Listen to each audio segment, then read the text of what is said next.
नमस्कार, मैं अनिल कुमार। आप देख रहे हैं खबर तक न्यूज बस्ती। बस्ती जिले के सैतोलिया गांव में हम मौजूद हैं, जहां पर भीम आर्मी भारत एकता मिशन के संस्थापक भीम पुत्र विजय कुमार आजाद जी हमारे साथ हैं। और आइए आपसे मिल करके कुछ चंद आप बस्ती में इतनी दूर से चल के आए हैं, इसके लिए आपको बहुत बहुत धन्यवाद है। और बस्ती आगमन पर आपका हार्दिक स्वागत और अभिनंदन है। खबर तक की तरफ से पूरी टीम आपको बधाई देती है और अभिनंदन करती है।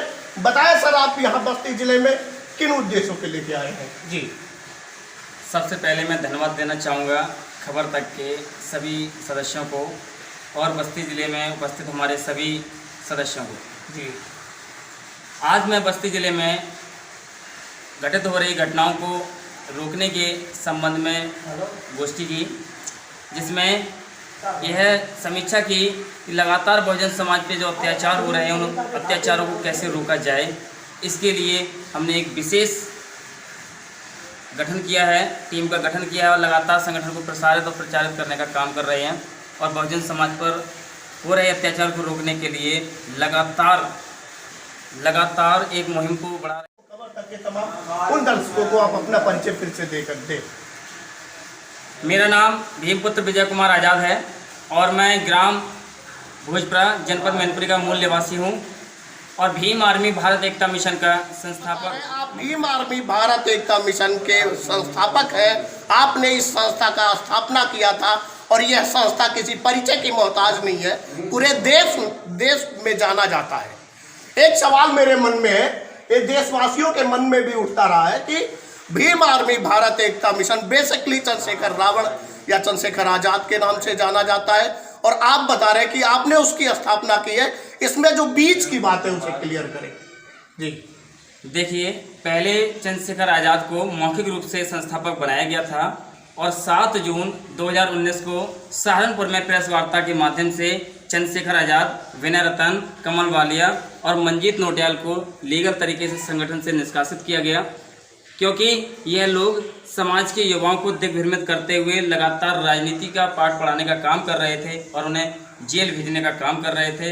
यह हमारी टीम को, हमारी कमेटी को बर्दाश्त नहीं हुआ, इसलिए लोगों को निकाला गया और आज संगठन की बागडोर को संभालते हुए मैं इसका बता चुका हूँ कि भीम आर्मी भारत एकता मिशन चंद्रशेखर रावण के वजह से जाना जाता है और आप बता रहे हैं कि आप उनको निकाल चुके हैं।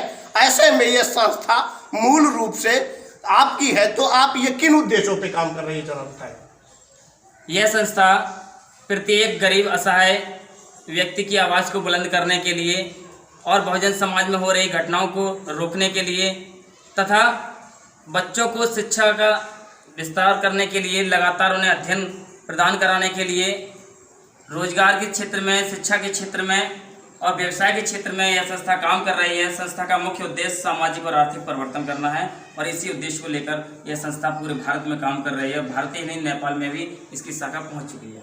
जी, जैसा कि आप कह रहे हैं कि ये संस्था समाज के निर्माण के लिए काम कर रही है, तो क्या आप राजनीति में नहीं हैं? यह संस्था पूर्णतः सामाजिक है और सामाजिक ही रहेगी। मैं भी एक सामाजिक संगठन का पदाधिकारी हूँ, सदस्य हूँ, कार्यकर्ता हूँ और मैं भी सामाजिक संगठन में ही काम करूँगा और कभी भी राजनीति नहीं करूँगा। और भीम आर्मी संगठन सदैव बहुजन समाज पार्टी को ही सपोर्ट करता है। महोदय, ये बात पूछना मेरा जरूरी है कि ये बात चंद्रशेखर रावण जी ने भी जनता को कहा था, तो लोग कहते तो जरूर है लेकिन बाद में अपनी बातों से मुकर जाते हैं। ऐसे में जनता का विश्वास जीतना थोड़ा मुश्किल हो जाता है। ऐसे में एक बात और है कि राजनीति एक ऐसी चाबी है जिससे सारी प्रॉब्लम समाज की सॉल्व होती है।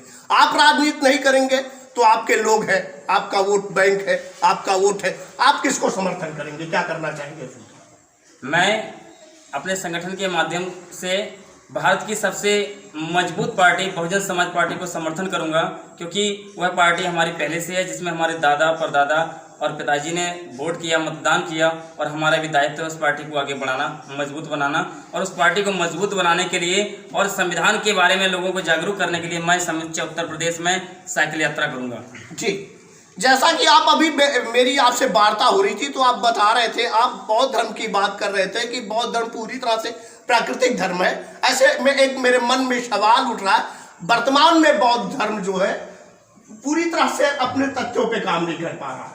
बौद्ध धर्म उन तमाम संक्रमणकारी विचारधाराओं के उस टारगेट पे है, निशाने पे है। वहां मैंने देखा है इस देश में जहां पे बौद्ध संस्थान है या ऐसी कोई संस्था है उनको हाईजैक किया जा रहा है और उनको हिंदू धर्म में मिलाया जा रहा है। और आप जानते हैं अगर धार्मिक पहचान नहीं है इस देश में व्यक्ति की, कोई परिभाषा नहीं है।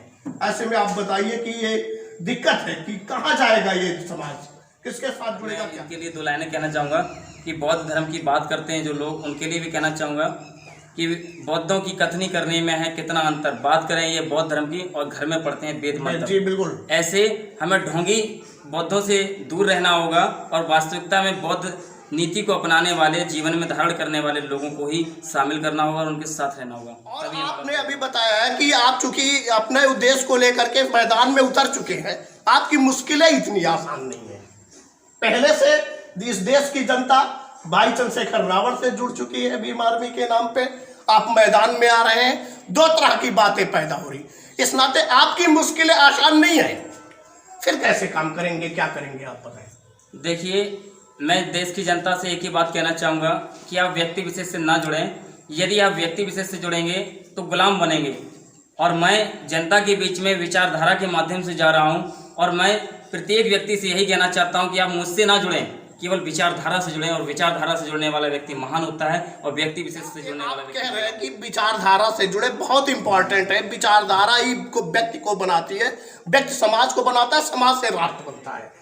ये विचारधारा कैसे आएगी, इस तरह का भ्रम आप अभी थोड़ी देर पहले बता रहे थे कि 4000 दलित संगठन काम कर रहे हैं। 4 लाख दलित संगठन काम कर रहे हैं। इसमें समाज का कितना बेनिफिट हो पा रहा है? मैं वर्तमान में, चूंकि मैं जर्नलिस्ट हूँ, फील्ड में जाता हूँ, रोज सुबह उठता हूँ, मेरे पास 5-7 काल ऐसे आते हैं जिसमें दलितों का जबरदस्ती उनको मारा जा रहा है। राजनीति करने के नाम पे सारे संगठन तो है, पर इनको निजात के नाम पर कोई नहीं आता। अकेले वो परेशान है और उनकी समस्या सुनने के लिए कोई तैयार नहीं है। और चूंकि वर्तमान सरकार इतनी मजबूत है, उसके दुस्साहसिक कदम ऐसे हैं कि मानवता संसार हो जा रही है। ऐसे में आप क्या करेंगे उन लोगों के लिए? देखिए, मैं कहना चाहूँगा वर्तमान सरकार के लिए भी कि घड़ियालू आंसू बहाने वाले वो नेता सब सो रहे हैं, जो जब बात आती है अपनी बिल पावर बढ़ाने के लिए, अपना वोट बैंक बढ़ाने के लिए, तो ये जनता के बीच में जाते हैं। और जब जनता के हितों की बात आती है तो ये रजाई में मुंह डालकर सो जाते हैं। हमारे खबर तक पे आप अपना परिचय देते हुए कुछ बताएं। मैं मोनू कुमार आजाद, भीम आर्मी जिलाध्यक्ष मैनपुरी।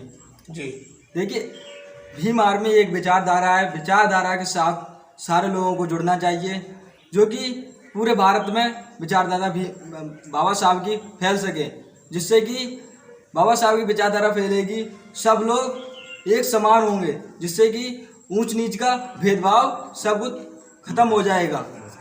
जी बहुत बहुत धन्यवाद। ऊंच नीच का भेदभाव खत्म हो जाएगा, आप बता रहे हैं। मुझे ऐसा लगता है कि ये देश जाति और धर्मों का देश है।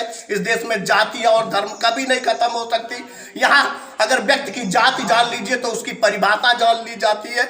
ऐसे में हमारे साथ आप ही के संगठन के जिम्मेदार पदाधिकारी अनुराग सिंघानिया जी हैं, जिनके साथ मैं पहले से भी काम कर चुका हूँ। ऐसे मौके पे मैं चाहूँगा कि आप कुछ कहें। सबसे पहले सभी को क्रांतिकारी जय भीम, जय भीम आर्मी। जय भीम। मैं ये बताना चाहता हूँ कि जिस तरह से आज बहुजनों पे 85% लोगों पे अत्याचार हो रहे हैं, इसका जो है हमें तो जहाँ तक मेरा जो है अनुमान है, क्योंकि अपने ही लोग कुछ जिम्मेदार हैं इसमें। ऐसे तमाम लोग हैं जो है कि जो बात करते हैं बाबा साहब की, आवाज़ जो है भाजपा के साथ यह तमाम लोग जो है चाटुकारिता में लगे हैं। तो मैं उनको भी उनकी औकात बता दूंगा जो है अब की 2022 के चुनाव में। और मैं ये 4 लाइन में कहना चाहता हूँ जी कि हम नीली गमछा वाले हैं, वो भगवा गमछा वाले हैं। हम नीली गमछा वाले हैं, वो भगवा गमछा वाले हैं। हम बाबा साहब के बेटे हैं, वो बाबा साहब के साले हैं। हम बाबा साहब के बेटे हैं, वो बाबा साहब के साले हैं। इस बात को जो है मुझे भारत को समझने की जरूरत है। धन्यवाद आपको, बहुत बहुत धन्यवाद आपको रिश्ता जोड़ने के लिए। मुझे तो पता है कि इस देश में जितने लोग रहते हैं, जितने धर्मों के लोग रहते हैं, वो आपस में एक दूसरे से कनेक्टेड हैं, उनके रिश्ते भी हैं। लेकिन इससे समाज का कोई भला, बहुत मजबूत भला होने वाला नहीं है। चूंकि आप एक नेतृत्व करने जा रहे हैं, आप जनप्रतिनिधि है, इस नाते आपको मजबूती के साथ, मजबूत विचारधारा के साथ जनता के बीच, जनता के लिए, यहाँ की बहुजनों के लिए क्या मूल मंत्र, क्या ऐसा फार्मूला है जो आप देना चाहेंगे, बताएं। मैं देश के तमाम लोगों को और यहाँ की जनता से एक ही बात कहना चाहूँगा कि पानी से नहाने वाला व्यक्ति लिबाज बदल सकता है और पसीने से नहाने वाला व्यक्ति इतिहास बदल सकता है। इसलिए हमें संघर्ष करने के लिए मैदान में आना होगा और हम संघर्ष करेंगे, पसीना भी आएगा और समाज का इतिहास भी बदलेगा। आप देख रहे हैं खबर तक न्यूज बस्ती। आज हम यहाँ सैथोलिया गांव में मौजूद हैं, जहां पे भीम आर्मी भारत एकता भीम पुत्र विजय आजाद जी थे, जिनसे वार्ता हो रही थी। उन्होंने पूरी तरह से कमर कस के मैदान में उतर चुके हैं। दलितों की किसी तरह के अत्याचार अनाचार को उनके द्वारा ये कहा जा रहा कि बर्दाश्त नहीं किया जाएगा। और आपको मेरी तरफ से भी धन्यवाद है। जय भीम, जय राम।